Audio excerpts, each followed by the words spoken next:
तो औषधि के रूप में एक औषधि आप नोट कर लीजिएगा, स्वासारी क्वाथ हमारा एक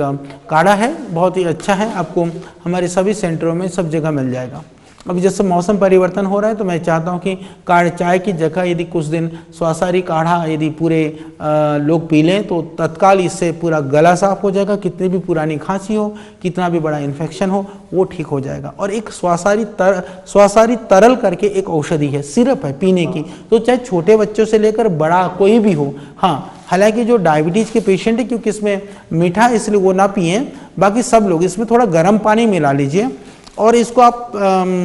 गर्म पानी मिला करके इसको आप पी लीजिए लगभग 2 ढक्कन, तो आप देखेंगे दिन में 2 बार पीने से भी वो कितनी भी पुरानी खांसी ठीक हो जाती है।